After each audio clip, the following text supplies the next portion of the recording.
بسم اللہ الرحمن الرحیم والصلاة والسلام علی رسول اللہ وعلی آلہ وصحبہ اجمعین۔ معزز ناظرین و سامعین کرام، السلام علیکم ورحمۃ اللہ وبرکاتہ۔ فتح قبرص۔ خلیفہ ثالث حضرت سیدنا عثمان غنی رضی اللہ تعالیٰ عنہ کی اجازت سے سیدنا معاویہ نے جب اسلامی بحریہ کی تشکیل دی تو سب سے پہلا حملہ آپ رضی اللہ عنہ نے قبرص پر کیا، جس کے بارے میں رسول اللہ صلی اللہ علیہ وسلم کی پیشین گوئی بھی احادیث میں موجود تھی۔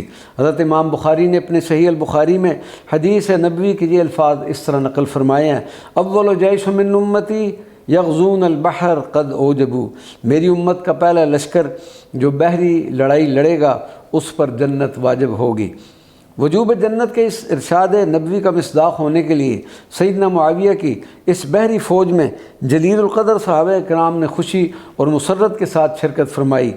اس حدیث نبوی سے سیدنا معاویہ کی فضیلت اور منقبت ثابت ہوتی ہے، کیونکہ انہوں نے ہی سب سے پہلے بحری لڑائی لڑی ہے، اور ساتھ ان لوگوں کی بھی منقبت ثابت ہوتی ہے جن لوگوں نے آپ رضی اللہ عنہ کے ہمراہ اس بحری جہاد میں شرکت کی۔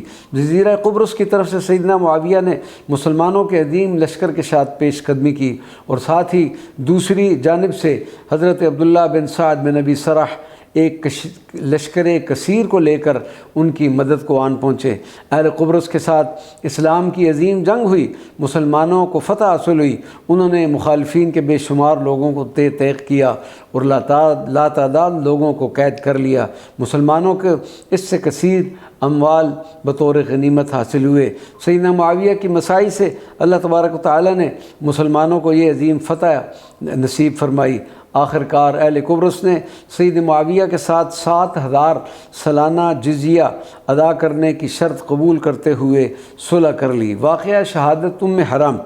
اکابر علماء نے لکھا ہے کہ معرکہ قبرص میں سیدنا معاویہ نے بذات خود شرکت فرمائی، آپ کی اہلیہ بھی اس معرکہ میں آپ کے ساتھ تھی۔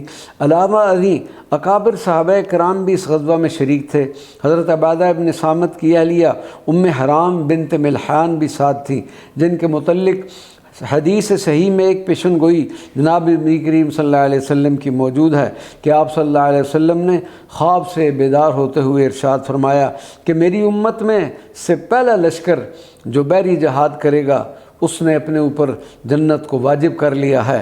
اس ارشاد کے سننے کے بعد حضرت حرام نے عرض کیا کہ یا رسول اللہ، میں ان میں شامل ہوں گی، تو آپ صلی اللہ علیہ وسلم نے فرمایا کہ تم ان میں داخل ہو۔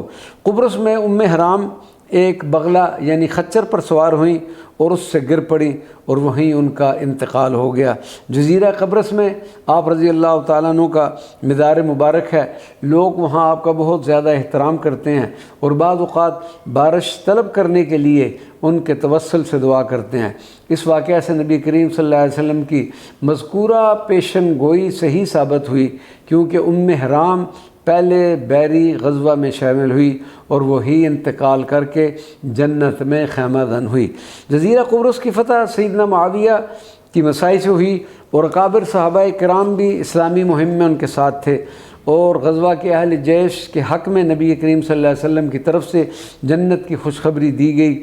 پس سیدنا معاویہ سمیت یہ حضرات اس بشارت کے حقدار ہوئے۔ یہ ایک بہت بڑی خوش نصیبی اور پیغمبر اسلام کی طرف سے ان لوگوں کے حق میں ایک بہت بڑی سعادت مندی کا مجدہ ہے۔ اس سے یہ بھی واضح ہو گیا کہ یہ غزوات اسلامی تھے اور جہاد فی سبیل اللہ کے مصداق تھے، کیونکہ ان میں شریک و شامل مجاہدین کو جنت اور مغفرت کی بشارتوں سے نوازا گیا ہے۔ اس لیے سیدنا معاویہ رضی اللہ تعالی عنہ ایک متغلب بادشاہ نہیں تھے، بلکہ اسلام کے صحیح خادم اور دین کے علم بردار تھے، اور اس کو فروغ بخشنے والے بھی تھے۔ وما علینا الا البلاغ المبین۔